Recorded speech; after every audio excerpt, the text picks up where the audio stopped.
Om Shanti, Will Power and Controlling Power, 18th July 71। अपने अंदर will power और controlling power दोनों ही powers का अनुभव करते हो, क्योंकि अपने पुरुषार्थ के लिए व अन्य आत्माओं की उन्नति के लिए यह दोनों ही पावर्स अति आवश्यक है। अगर अपने में ही कंट्रोलिंग पावर और विल पावर नहीं है तो औरों को भी विल कराने की शक्ति नहीं आ सकती। औरों की जो व्यर्थ संकल्प व व्यर्थ चलन अभी तक चलती रहती है वो कंट्रोल नहीं करा सकते हैं। विल पावर नहीं रहती। विल पावर अर्थात जो भी कुछ किया संकल्प वाणी द्वारा व कर्म द्वारा वो सभी बाप के आगे विल अर्थात अर्पण कर दे।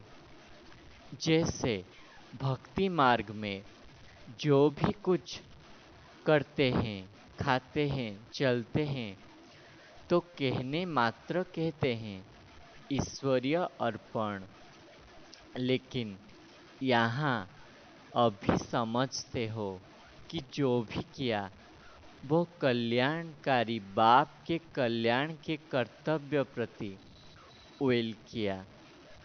तो जितना जितना जो कुछ है वो अर्पण करते जाएंगे तो अर्पणमय दर्पण बन जाता है। जिसको अर्पण किया, जिसके प्रति अर्पण किया वो साक्षात्कार ऐसे अर्पण से स्वतः ही सभी को होता है। तो अर्पण करके दर्पण बनने का पुरुषार्थ यह हुआ कि विल पावर चाहिए और दूसरा कंट्रोलिंग पावर चाहिए। जहाँ चाहे वहाँ अपने आप को अर्थात अपनी स्थिति को स्थित कर सके। ऐसे नहीं कि बैठे अपनी स्थिति को स्थित करने के लिए बाप की याद में और उसके बजाय व्यर्थ संकल्प व डगमग स्थिति बन जाए। यह कंट्रोलिंग पावर नहीं है। एक सेकेंड से भी कम समय में अपने संकल्प को जहाँ चाहे वहाँ टिका सके। अगर स्वयं के स्थिति को नहीं टिका सकेंगे तो औरों को आत्मिक स्थिति में कैसे टिका सकेंगे।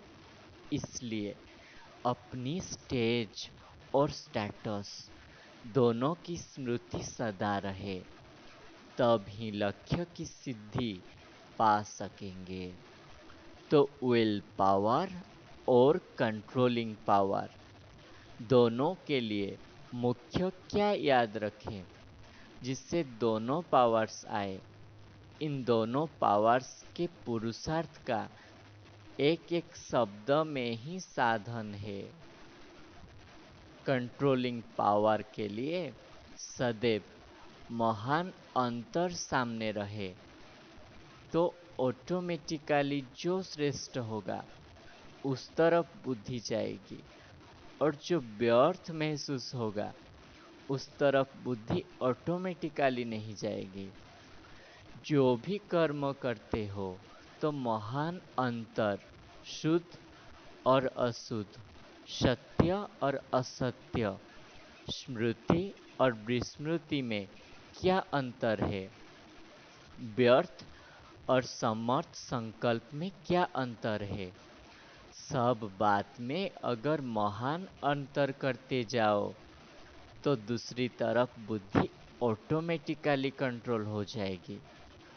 और विल पावर के लिए महामंत्र अगर महान अंतर और महामंत्र यह दोनों ही याद रहे तो कभी बुद्धि को कंट्रोल करने के लिए मेहनत नहीं करनी पड़ेगी।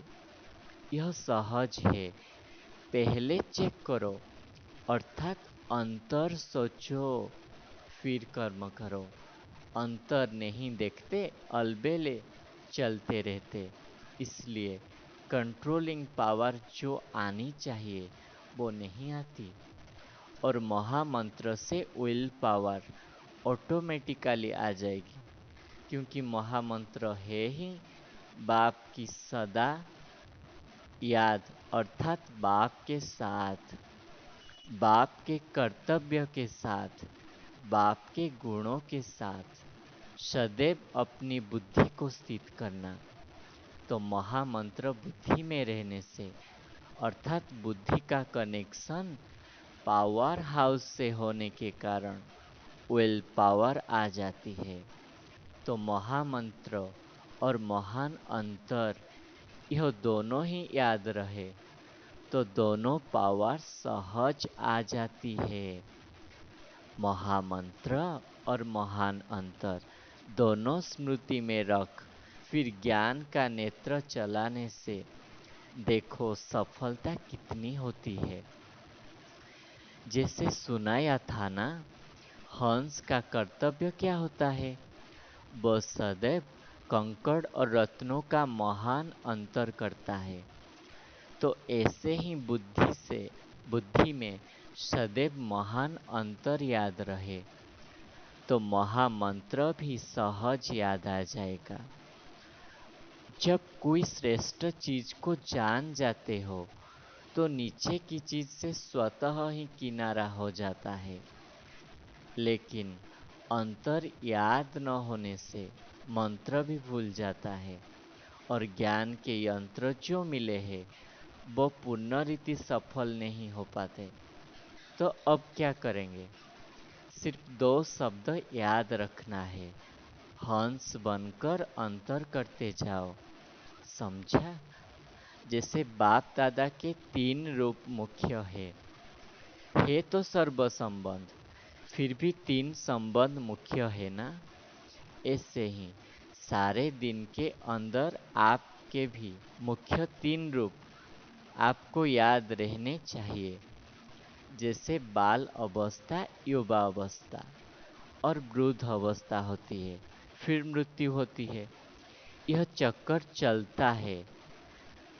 तो सारे दिन में तीन रूप कौन से याद रहे जिससे स्मृति भी सहज रहे और सफलता भी ज्यादा हो?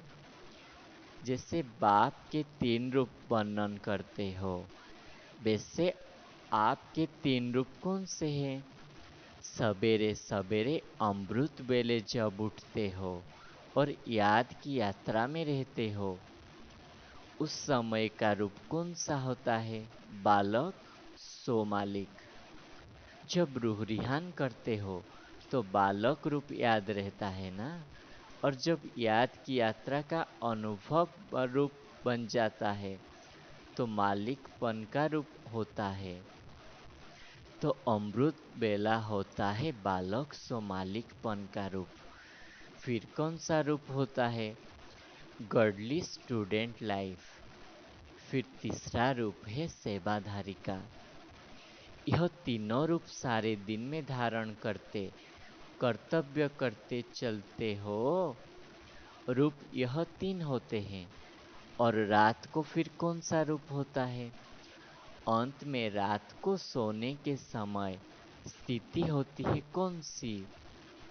अपने को चेक करने की, और साथ साथ अपने को वाणी से परे ले जाने वाली स्थिति भी होती है। उस स्थिति में स्थित हो, एक दिन को समाप्त करते हो, फिर दूसरा दिन शुरू होता है। तो वह स्थिति ऐसी होनी चाहिए जैसे नींद में इस दुनिया की कोई भी बात, कोई भी आवाज, कोई भी आकर्षण नहीं होता है। जब अच्छी नींद में होती है, स्वप्न की दूसरी बात है। इस रीति से सोने से पहले ऐसी स्थिति बनाकर फिर सोना चाहिए जैसे अंत में आत्माएं जो संस्कार ले जाती है वही मर्ज होता है ना। फिर वही संस्कार इमर्ज होंगे। इस रीति से यह भी दिन को जब समाप्त करते हो तो संस्कार न्यारे और प्यारेपन की हो गया है ना। इसी संस्कार से सो जाने से फिर दूसरे दिन भी इन संस्कार की मदद मिलती है। इसलिए रात के समय जब दिन को समाप्त करते हो, याद अग्नि से व स्मृति की शक्ति से पुराने खाते को समाप्त अथवा खत्म कर देना चाहिए।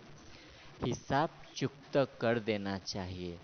जैसे बिजनेसमैन भी अगर हिसाब किताब चुकत न रखते तो खाता बढ़ जाता है और कर्जदार हो जाते हैं।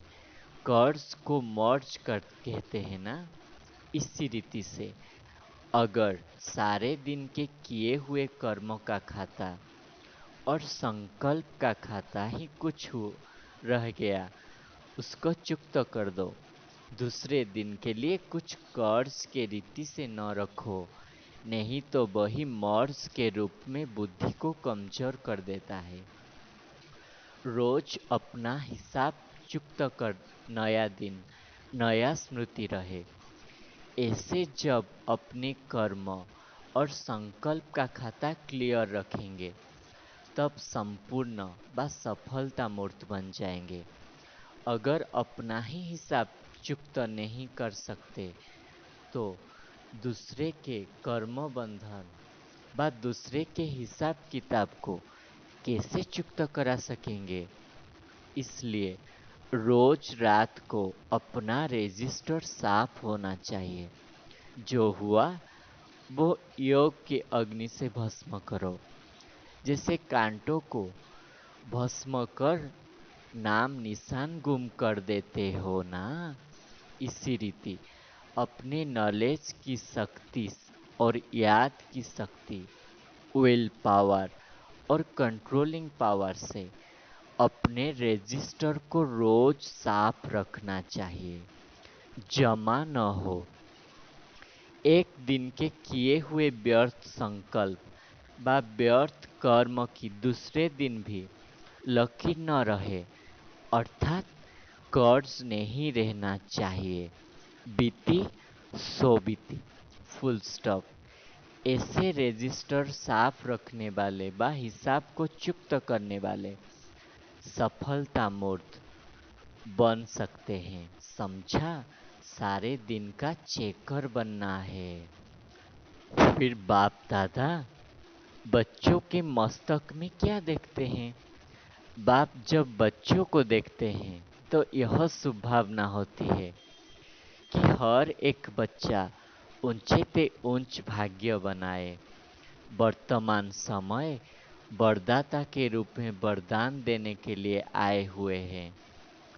तो हर एक आत्मा यथा यज्ञ यथाशक्ति वरदाता से वरदान प्राप्त करती रहती है। इस समय को विशेष वरदान है सर्व आत्माओं को वरदान प्राप्त कराने का। अब नहीं तो कब नहीं, आज इन आत्माओं को भी वरदान प्राप्त करने का शुभ दिवस कहेंगे। सारे कल्प के अंदर यह अलौकिक मिलन बहुत थोड़े से पद्मापदम भाग्यशाली आत्माओं को ही होती है। संपर्क के बाद संबंध में आना है, क्योंकि संबंध से ही श्रेष्ठ प्राप्ति होती है। दो शब्द सदैव याद रखना, एक स्वयं को, दूसरा समय को याद रखना। अगर स्वयं को और दूसरा समय को सदैव याद रखते रहेंगे तो इस जीवन में अनेक जन्मों के लिए श्रेष्ठ प्रारब्ध बना सकते हो। इस देहभान को मिटाने से परिस्थितियां, सर्व परिस्थितियां मिट जाएगी। अब कुछ पूछने का रहा ही नहीं है, सिर्फ संबंध में आते रहना। सभी से मिलने के लिए फिर आएंगे अब सभी से छुट्टी। अच्छा, ओम शांति।